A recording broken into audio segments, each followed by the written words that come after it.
John Wall is retiring, and he's a classic case of a house of cards collapsing. One injury leads to another, which eventually results in early retirement. Let me show you. When John Wall entered the NBA in 2010 as the #1 pick for the Washington Wizards, he looked unstoppable, fast and sharp, with elite-level drives to the basket and rare court vision. The first card in this house that led to the complete collapse was the heel spur. That's a general term for a bone in the body that forms abnormally, usually in the shape of a spike, hence the name spur.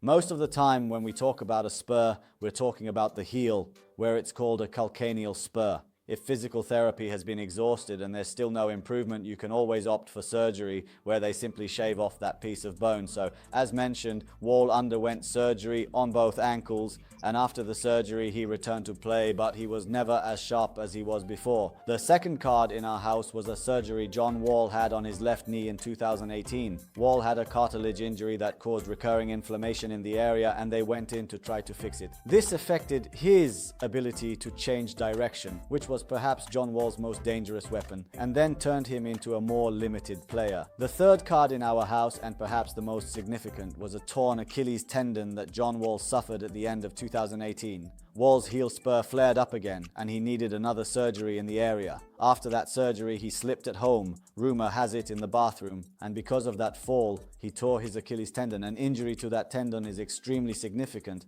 After the injury, John Wall was out for a year, and he never returned to being the same player. Our fourth card is recurring injuries that John Wall suffered in his abdominal wall or groin. In 2021, it was diagnosed that John Wall suffers from sports hernia. There's a lot more information about this, but what you need to know is that this injury causes severe pain during very strong and aggressive movements in the abdomen and groin. The technical implication of the injury is that it's very difficult to transfer force from the lower limbs to the core, which then makes movement difficult. The fifth and final card is recurring hamstring injuries.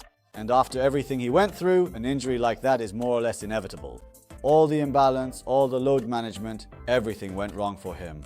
With his heels, Achilles tendon, groin and hamstrings, everything was already done for Wall. From a player who was once one of the most exciting in the league, he turned into a slow, clumsy and heavy player who simply doesn't do much on the court anymore.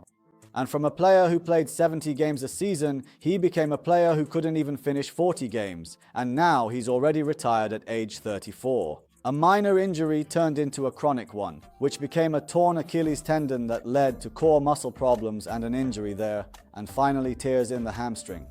Each injury added more fuel to the fire until everything burned down.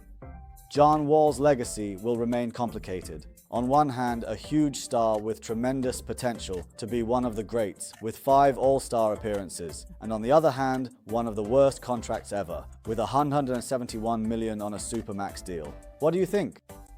Good luck.